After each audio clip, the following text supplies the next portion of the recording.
cheese. Welcome back. It's me, Mitchell Wagner. Super Bowl Sunday, February 11th.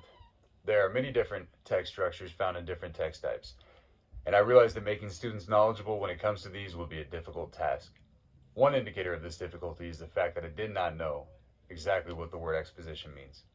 I think a lot of the time I'm using context clues to tell me what certain words mean in test situations, but I'm aware that there are probably better ways of doing this. Text structures can be taught to students by showing them examples of different text structures. Now, the five most common text structures are description, cause and effect, compare and contrast, chronology/sequence, and problem and solution. A teacher can teach these to students starting with description, which describes an idea, a person, a topic, a place, or a setting. Now, when it comes to a description text structure, you're really only getting details about whatever topic is being discussed. If I'm reading a text structure about how rugby is played, I probably won't read about any triumphant tales of victory from matches of days past. I'll probably just get some good descriptive information about what to do in certain situations. Cause and effect text structure is a text structure that tells why something happened and what happened. A book about global warming is an example of a cause and effect book or text. A website called readingrockets.org gives us some signal words that can help readers pinpoint something as cause and effect text structure. These include words like as a result, therefore, consequently, due to, hence, and for this reason. One famous example of cause and effect text structure is when textbooks tell the story of the 1938 radio broadcast that told of Martians invading Earth. The whole thing was fabricated, but panic ensued across the country into the following days. I can remember reading this story in textbooks in elementary school, and it was shown as an example in an online article giving more info on cause and effect text structures. Compare and contrast text structures look at two or more topics, comparing and contrasting them, of course. An example of compare and contrast text structure that might be found in physical education or related course would be a text comparing American football to rugby, comparing static stretching to dynamic stretching, or even a text comparing batting stances in baseball. Compare text structures also have a list of signal words or phrases that are common in these text structures. These can include words or phrases like, alike, both, also, or similar. Contrast, on the other hand, is when something is vastly different, and reading about the difference between rugby and cricket, signal words or phrases for the contrast side of these text structures include differ, in contrast to, however, on the other hand, or unlike. Some signal questions are also provided in the readingrockets.org article that you might see when reading these text structures. These include things like, what is being compared, or how are these the same? The fourth most common text structure is chronology/sequence. Chronology text structure is when events are told in the order that they happen, while the sequence side explains the steps to follow. If I'm reading a chronology text about American football, one of the first things that I'm likely to see would be the Princeton versus Rutgers football game in 1869, which is said to be the first football game to be played.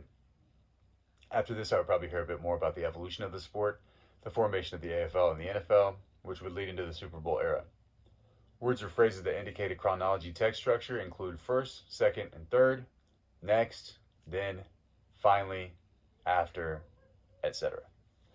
The last of these is problem and solution text structure. This text structure will set up a problem, explains the solution, and then discusses the effects of the solution. These can include texts about pollution being a problem and causing climate change, then how you can recycle and do other things to help reverse this, and then tells us what the future could look like if we do this, or even if we don't. When looking for these text structures in a health class, you might see something like the obesity problem in America. Then you might see different ways and methods to ensure that you as an individual can take precautions so that you aren't part of the obesity problem. And then maybe show how you will benefit from doing these things. Keywords or phrases in these type of texts include the problem is, the dilemma is, the solution is, among others. Now, the article I've been referencing also gives some simple instructions on how to teach these text structures other than just explaining them. Before reading, you should choose what you are going to read and introduce it to the students. Then introduce the idea that text structures are a thing that they will find when reading different texts. Then you should introduce the most common text structures that were discussed before. That's not all, though. During and after the reading of this text, the teacher should show examples for each text structure so the students can get a good idea of what they are. After this, the teacher should lead them to examine topic sentences and other text signals that correspond with each text structure.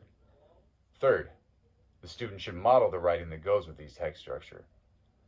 Fourth, the student should be directed to write some of their own paragraphs that follow these text structures. Last, the teacher should have students diagram these structures using a graphic organizer. Basically, the articles advise that these students work with these text structures as much as possible, getting a good feel of each one, and the teacher can then gauge how they're doing with each one and really understand if they're getting the idea. I think to show the importance of having this knowledge to students, I would explain how much time I save every day by knowing what to look for when reading. I don't waste time asking myself what the information is trying to tell me because I can decipher it quickly. I really do not remember learning these in school. I think over time I just got better at differentiating the different text structures naturally. I can probably get a lot better if I do learn these though and really get them down. Often when texts are posted on social media or other online forums, they can be out of context or have little description leading up to what is being said. So knowing these different text structures and how they operate can save time and confusion in everyday life. Reading is only half the battle of making it through a typical day for an adult. The little nuances that can be found in the text have to be noticed for what they are, or we're just walking around lost. That's about all I have to say about different text structures. Hopefully I didn't go on too long. Go Chiefs.